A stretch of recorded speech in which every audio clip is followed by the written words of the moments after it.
कैसे हो दोस्तों? 5 मिनट बीटेक चैनल में आपका स्वागत है। तो चलिए बिना टाइम वेस्ट किए सीधे डाइव करते हैं और ऑपरेटिंग सिस्टम्स के 4 ऐसे फंडामेंटल टाइप्स को समझते हैं जो आज की टेक्नोलॉजी को पावर करते हैं। ओके, तो शुरू करते हैं। सोच के देखिए, आपको हजारों रेपिटेटिव टास्क्स हैंडल करने हैं। फॉर एग्जांपल, बैंक के सारे कस्टमर स्टेटमेंट्स एक साथ प्रिंट करना। अब ये काम बिना किसी इंसान के सुपरविजन के ऑटोमेटिकली कैसे होगा? इसका सोल्यूशन है बैच ऑपरेटिंग सिस्टम। ये सिस्टम क्या करता है, एक जैसे सारे जॉब्स को इकट्ठा करके उनका एक बैच बना देता है और फिर उन्हें एक के बाद एक बिना रुके प्रोसेस करता रहता है। पेरोल प्रोसेसिंग या लार्ज स्केल डेटा एनालिसिस के लिए तो एकदम परफेक्ट चीज़ है। और इसका काम करने का तरीका बहुत ही सिंपल है। देखिए, पहला स्टेप, यूजर्स अपने जॉब सिस्टम को सबमिट करते हैं। फिर दूसरा स्टेप, ओएस एक जैसे काम को एक बैच में ग्रुप कर लेता है और आखिर में कंप्यूटर उस पूरे बैच को एक साथ रन कर देता है। Simple. So the crucial point is कि ये सिस्टम हैवी रेपिटेटिव काम के लिए तो सुपर एफिशिएंट है, नो डाउट। लेकिन इसका एक बड़ा ड्रॉबैक है, आप इससे डायरेक्टली इंटरैक्ट नहीं कर सकते। और अगर कोई एरर आ गया ना, तो उसे फिक्स करना यानी डीबग करना बहुत ही स्लो प्रोसेस हो सकता है। Okay, let's move on to our next problem. सोच के देखिए, आपका सुपर फास्ट सीपीयू आइडल बैठा है, बस किसी स्लो आईओ ऑपरेशन जैसे फाइल रीड होने का वेट कर रहा है। हम उसकी 100% पावर का इस्तेमाल आखिर करें तो कैसे करें? इसका जवाब है multi programming OS. And this brilliantly illustrates कि सीपीयू की पावर को कैसे मैक्सिमाइज किया जा सकता है। बेसिकली, ये ओएस एक ही टाइम पर मेमोरी में मल्टीपल प्रोग्राम्स रखता है, ताकि सीपीयू कभी एक सेकंड के लिए भी खाली ना बैठे। इसका मेन गोल बहुत सिंपल है, सीपीयू को हमेशा बिजी रखना। यही वो कोर कॉन्सेप्ट है जिसके कारण आप अपने फ़ोन या लैपटॉप पर म्यूजिक सुनते हुए चैटिंग कर पाते हैं। जैसे ही एक टास्क वेट करता है, सीपीयू फौरन दूसरे टास्क पर स्विच कर जाता है। It's that fast. इस सीपीयू का इस्तेमाल ज़बरदस्त होता है और हम मल्टीटास्किंग कर पाते हैं। लेकिन इसकी वजह से ओएस को मेमोरी और टास्क्स को मैनेज करना पड़ता है, जिससे उसका डिज़ाइन काफ़ी कॉम्प्लेक्स हो जाता है। It's a trade of.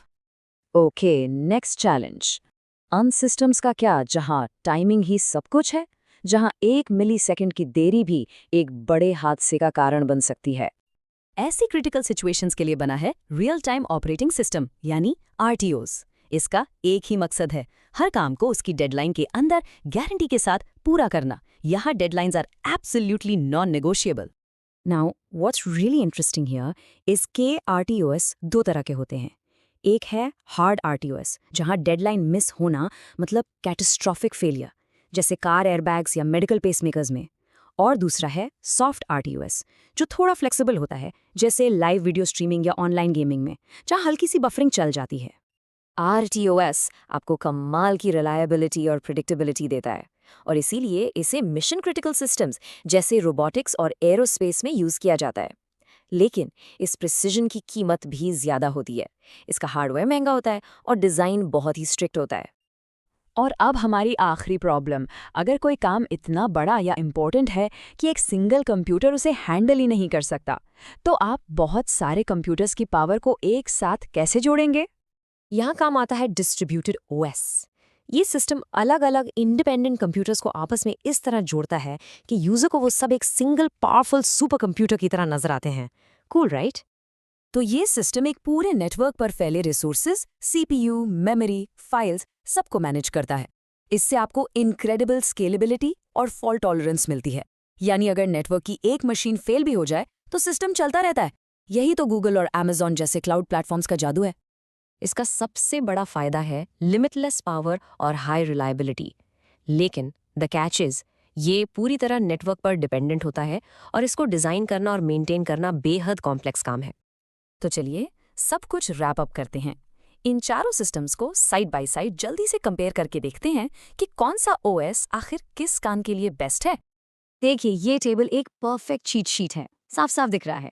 Batch OS है बल्क प्रोसेसिंग के लिए, मल्टी प्रोग्रामिंग है सीपीयू को बिजी रखने और मल्टीटास्किंग के लिए, रियल टाइम है टाइम क्रिटिकल डेडलाइंस के लिए, और डिस्ट्रीब्यूटेड ओएस है स्केलेबिलिटी और रिलायबिलिटी के लिए। Crystal clear. और इसके साथ हम आपके लिए एक सवाल छोड़ जाते हैं। आपकी पॉकेट में जो पावरफुल कंप्यूटर है, यानी आपका स्मार्टफोन, उसमें इनमें से कौन से ओएस कॉन्सेप्ट्स यूज होते हैं?